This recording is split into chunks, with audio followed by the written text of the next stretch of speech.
1450 বছর আগে আল্লাহ নবী বলছে ওই বেটার কথা, যে বেটা বলতেছে যে বিয়ের মধ্যে গান বাজনা বাজা দেবে, মলেকা বানুর বিয়া গো কি জানেন পরে বিয়ের বাজনা বাজে। যেই বেটা বিয়ের মধ্যে চিন্তা করছে যে এরকম একটা জিনিস বাজানো দরকার, ওই বেটার কথা বলছে।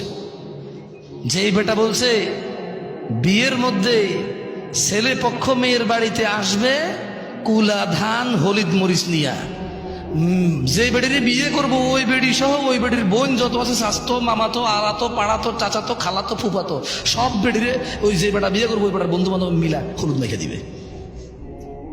ওর কথা বলছে যে এটা চালু করছে, ওর কথা বলতেছে যে বলেছে রেস্টুরেন্টে গান বাজাইতে হবে তাইলে কাস্টমার টিকে থাকবে। ওই বেটার কথা বলছে।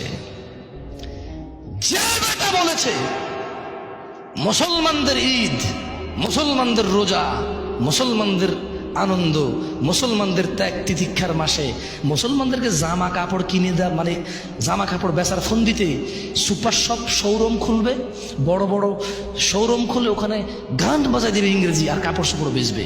হ্যাঁ, মুসলিমরা পাগল হয়ে গেছে, সারা মাস রোজা রেখে জামা কাপড় কিনতে যায়, গান না শুনলে মুসলিমরা পাগল হয়ে যাবে, এদেরকে গান শোনাও, ভালো করে তোমার কাপড় চোপড়ের দোকানে গান বাজায় দাও, মৃদু সাউন্ডে ইংলিশে এভাবে ইংরেজিতে গাইবে, কিছু তোমার বুঝে আসবে না। হ্যাঁ, যেই বেটা এই সিস্টেম চালু করেছে যে রেস্টুরেন্টে খাইতে যারা আসবে তাদেরকে গান শোনাইতে হবে, শোরুমে যারা কাপড় চোপড় কিনতে আসবে তাদেরকে গান শোনাইতে হবে, তাইলে বিজনেস মিয়া 100-এ 100 সফল। ওই বেটার কথা বলছে।